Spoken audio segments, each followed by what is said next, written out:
अटक करण्यात आली आहे, काय सांगा? 2 जणांना कुंभमेळ्याच्या या खोट्या वर्कआउट देण्याच्या संदर्भामध्ये मीच माझ्याकडे लोक आले होते की अशी ऑर्डर मला मिळालेली आहे आणि त्या संदर्भामध्ये मीच CPंनाही सांगितलेलं आहे, मुख्यमंत्री मोदीच्या, कारण मी सर्वात मिटिंगच्या दिवशीच कुंभमेळ्याची बैठक होती त्या दिवशी हा विषय घातलेला आहे.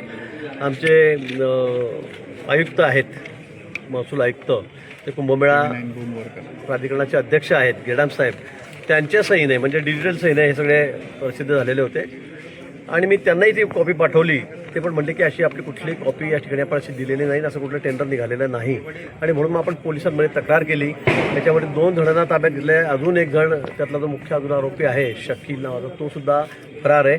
अजून 5-6 आरोपी याच्यामध्ये आहेत, त्यांचाही शोध त्या ठिकाणी सुरू आहे. त्यांची नावं साहेबांकडे त्या ठिकाणी गेलेली आहेत. ज्यांना वर्क ऑर्डर खोटे मिळालेले आहेत त्यांनी ही तक्रार पोलीस स्टेशनला नाशिकला केलेली आणि CP साहेब स्वतः लक्ष घालतायत. त्यात एकाही जणाला सोडायचं नाही. जे असतील आरोपी त्यांना सगळ्यांना ताब्यात घ्यायचं आहे. ज्यांनी हा गंभीर गुन्हा आहे, 100 कोटीच्या 150 कोटी रुपयाच्या बोगस वर्क ऑर्डर या त्या ठिकाणी छापून, घरी छापून त्या ठिकाणी दिलेल्या आहेत आणि म्हणून म्हणतो हा अतिशय गंभीर गुन्हा आहे. त्याच्यामध्ये कोणालाही सोडलं जाणार नाही. जे दोषी असतील त्यांच्यावर अगदी कठोर आणि कडक कारवाई केली जाईल. कारण यापुढे असं कोणी करणार नाही. नुसत्या कुंभमेळ्यातच नाही तर इतर ठिकाणी होण्याची शक्यता आहे. वर्कआउट बोगस घरी छापून घ्यायच्या, लोकांना द्यायच्या, ही फसवणूक आहे. 420 आहे सगळं आता. म्हणून मला असं वाटतं की या संदर्भामध्ये कडक कारवाई होईल. पोलीस त्याची चौकशी करतात. भाऊ, या प्रकरणामध्ये जे 3 लोकांच्या जामनेरमधून अटक केलेले आहेत, ताब्यात घेतलेले आहेत, त्यापैकी ते तिघे भाजपचे कार्यकर्ते आहेत. काही त्यापैकी आपले नातेवाईक असल्याची चर्चा सुरू आहे. नेमकं वस्तू एक माझा दूरचा नातेवाईक आहे, पण तो फार वाया गेलेला सुरुवातीपासून. पूर्वी पण त्याच्यावर अशा पद्धतीने गुन्हे दाखल झालेले आहेत. काय नाव होते? तन्मय महाजन या ठिकाणी म्हणून कार्यकर्ता नाहीच आहे तो, पण तो फार गॉन केस आहे हे सगळ्या गावाला माहिती आहे आणि म्हणून त्यांनी आणि 3-4 जणांनी मिळून अजून 3-4 जण याच्यामध्ये आहेत. त्यांची नावं CP साहेबांनी मला सांगितलेली आहेत. त्यांच्या तोंडून सगळी निघालेली आहेत. मला वाटतं 7-8 लोक यामध्ये सापडतील अशी शक्यता आहे. त्यांच्यावर अतिशय कडक कारवाई केली जाईल. याबरोबर या ठिकाणी गावामध्ये माझ्या अशी तक्रार की तुला ग्रामसेवक करतो, तुला तलाठी करतो, पैसे द्या, असे काही ग्रामीण भागातल्या मुलांना फसवून त्या ठिकाणी काही लोकांनी पैसे जमा केलेले आहेत. अशी तक्रार माझ्याकडे आज आलेली आहे. त्या संदर्भामध्ये पोलिसांकडे मी सूचना दिलेल्या आहेत.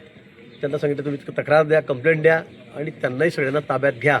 अशा पद्धतीने गरजू आणि गरीब मुलांची जी फसवणूक करतायत, मुलं शेत्या थोडेफार 2-4 एकर असेल ते गहाण ठेवतात, त्यांचे पालक वाटेल ते बिचारे त्या ठिकाणी पैसे आणण्यासाठी काय करतायत आणि असं करून त्यांची फसवणूक होते. नंतर त्यांना पैसेही परत मिळत नाही आणि हे बहादर पैसे करून फिरतायत. यांचा सगळ्यांचा आता बिलकुल बिमोड करायचा आहे. त्यामुळे याच्यामध्ये कोणालाही सोडलं जाणार नाही.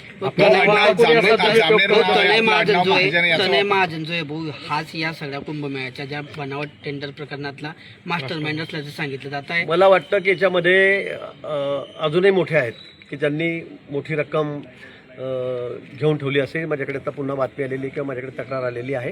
कोणी असेल, तनय महाजन असो का कुठला अजून तो मुस्लिम नाव काय शकील असो का अजून 5-7 नावं आहेत माझ्याकडे, कोणी असो कोणालाही सोडलं जाणार नाही. मी पोलिसांना अगदी सक्त सूचना दिलेल्या आहेत की याच्यामध्ये कोणालाही सोडायचं नाही.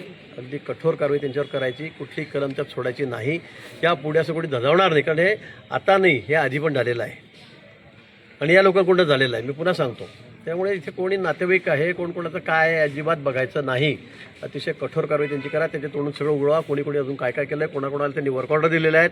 त्याच्यामध्ये कोणाची हायगाई केली जाणार नाही. आपले नातेवाईक आहे किंवा भाजपचे कार्यकर्ते महाजन नावाचा संदर्भ लक्षात घेऊन जर असं कोणी सांगत असेल तर या लोकांना तुम्ही काय आवाहन करणार? कुणाला नाही, मी तेच आवाहन करणार आहे की या ठिकाणी कोणी अशा भूलथापांना बळी पडू नका. बिना वर्क ऑर्डरने म्हणजे बिना टेंडर भरता तुम्ही 100, 150 कोटी रुपयाचे वर्क ऑर्डर घेतात, म्हणजे आपली चूक आहे. जे वर्क ऑर्डर घेत आहेत हे असं कसं काय, म्हणजे ते मोठी लोक आहेत, त्या क्षेत्रातली लोक आहेत आणि ते असं कसं काय करू शकतात की 150 कोटीची ऑर्डर मिळाली, 100 कोटीची वर्क ऑर्डर मिळाली, 90 कोटीची मिळाली आणि ते पोलीस खात्याची. पोलिसांना जेवण पुरवा, पोलिसांना पाणी पुरवा, पोलिसांना मॅट्रेस द्या, गाद्या द्या, चटया द्या, अशा पद्धतीने त्या वर्क ऑर्डर लिहिलं गेलेलं आहे. मी ते सगळं तुम्हाला दाखवलं, ते सगळं त्या दिवशी जगाला दाखवलं मी त्या दिवशी. आणि म्हणून हे अगदी सगळं चुकीचं आहे. ही 420 आहे, ही फसवणूक आहे आणि म्हणून त्याच्यामध्ये कोणी असलं, मी पुन्हा सांगेल की मी स्वतःच तक्रार केलेली आहे मला कळाल्याबरोबर, आणि जर कोणी असलं तर त्याला सोडलं जाणार नाही. राजकीय प्रश्न आहे. राज ठाकरेंनी आज फडणवीसांची भेट घेतलेली आहे. त्यांच्या भेटीमागचा राजकीय